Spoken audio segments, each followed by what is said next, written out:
One of the first self-driving cars came to be in the 1980s when Ernst Dickmann, a German pioneer, programmed a Mercedes van to drive independently on the highway for hundreds of miles.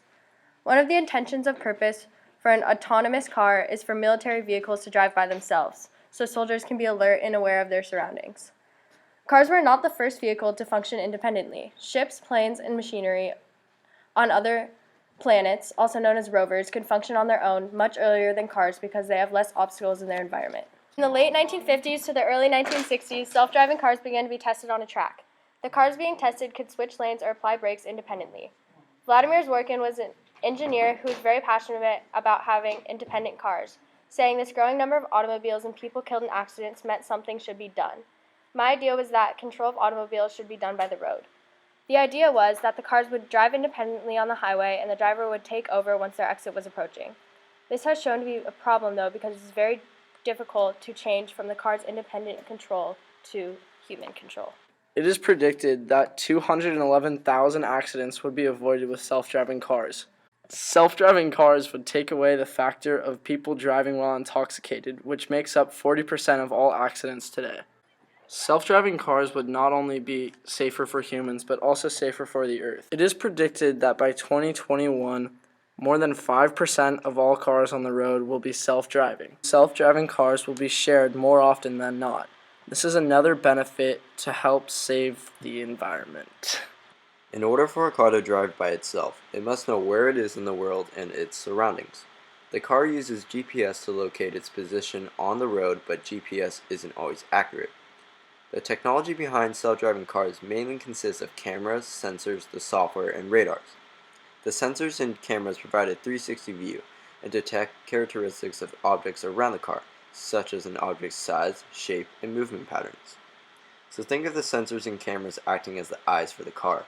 Radars are located in the front of the car and allow the car to see through heavy rain, fog, dust, or the car ahead. But the software is the brain of the car. Without it, self-driving cars wouldn't work. It processes all of the information from the sensors, cameras, and radars.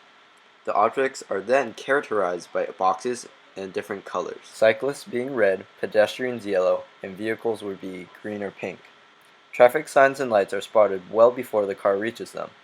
The software is able to differentiate between objects and their movements. Engineers have made safety a priority of self-driving cars. The software always measures the distance and the size of close objects, ensuring proper spacing between the objects and safety when changing lanes. The car is programmed to drive naturally and react to social norms such as a four-way stop. The technology behind self-driving cars is complex, but engineers today have been able to figure it out, impacting the way we interact with cars forever. So, do scientific advancements and new technology always mean progress? Well, in this case, yes. Self-driving cars have improved vastly when compared to cars that have to be driven by people. Self-driving cars have less emission coming from the motor, therefore it's better for the environment. Self-driving cars are safer because there's always an 100% focus on the road, and there's also a focus on stuff that a human being can't even see, like behind them. Also, it makes a less stressful environment when you're on the road because no one really has to concentrate except for a computer that will be better than a human being. Also, self-driving cars will prevent accidents from happening. This technological advancement is a step towards the future. Hello.